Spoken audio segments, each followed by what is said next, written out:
আমার কোনো এটা ভয়ের ব্যাপার নয়, আমি তথ্য দিয়ে প্রমাণ করে দেব বা তথ্য দিয়ে প্রমাণ করে দিয়েছি কি এটা আছে। এটা নিয়ে সারা পৃথিবীতে কতগুলো ঘটনা ঘটেছে এটা সবাই জানে। আর এর রিয়াকশান তো 10 দিনের মধ্যে বেরোবে না।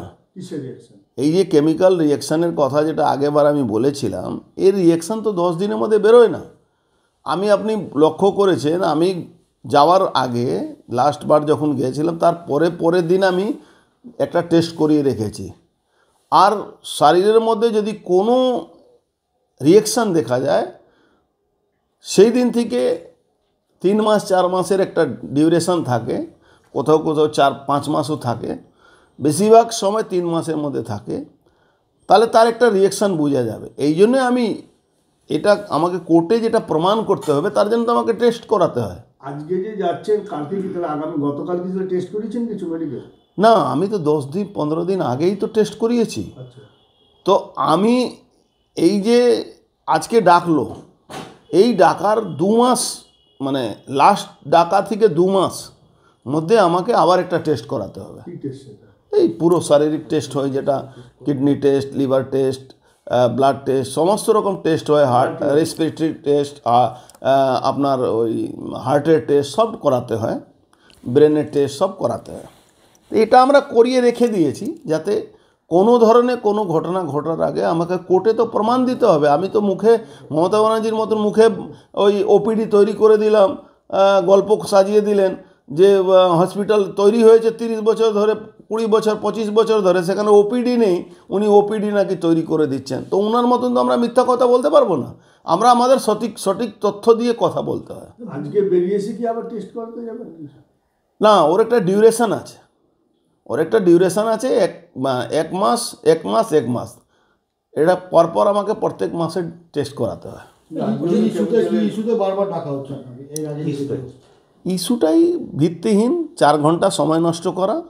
আমি তো আগেও বলেছি কি 4 কোটি টাকা দুর্নীতি করে আমাকে লজ্জা দিচ্ছে এই সরকার। 400-500 কোটি, 4000 কোটি টাকা বললে তাও একটা সম্মানের ব্যাপার থাকো। রাজনৈতিক প্রতিহিংসার জন্য এরকম হচ্ছে। টোটালি রাজনৈতিক প্রতিহিংসা করে নেকেড হয়ে যাচ্ছে।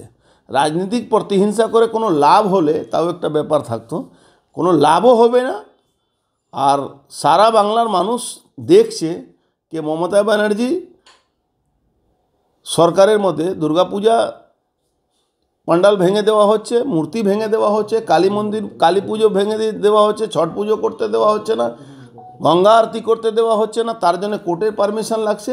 আর সাধারণ যারা কর্মী আছে, যারা বিরোধী দলের সদস্য আছে, তাদেরকে মিথ্যা মামলা জড়িয়ে তাদের উপরে হেনস্থা করার চেষ্টা করে।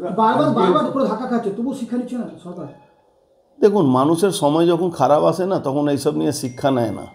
তো সময়টা খারাপ আসছে, এইসব বুদ্ধি নাশ হয়ে, ওটা আমাদের একটা কথা আছে না বাংলাতে, কি বিনাশকালে বুদ্ধি নাশ। যারা ক্ষমতায় থাকে, যারা ভুলভাল করে, তারা সবসময় তাদের ভয় থাকে কি আমার চেয়ারটা চলে গেল। রোজ সকালবেলা এসে চেয়ারটাকে ধরে রাখে, আবার ঘুমোতে যাওয়ার সময় চেয়ারটাকে নিয়ে বা বেডের কাছে রেখে দেয় যাতে চেয়ারটা না চলে যায়। এই আছে। 2026-এর আগে কি বিজেপিকে ভয় পাচ্ছে, যেহেতু বিশেষ করে আপনাকে এবং যদি দলনেতাকে? না, ভয় পাওয়াটা উচিত কেন? আমরা ওনার সরকার 26-এ আসতে দেব না। আমাদের প্রাণে বলি দিলেও আমরা 26-এ মমতা ব্যানার্জি সরকার এই তালিবানি ইউনুসের দিদির বা বোন বলুন, যাই বলুন, তার সরকার বাংলায় আর আসবে না। আমাদের তালিবানি ইউনুস যে বাংলাদেশে যে হিন্দু নিধন করছে, এখন পর্যন্ত 3 মাসের মধ্যে 2000 ইনসিডেন্ট হয়েছে।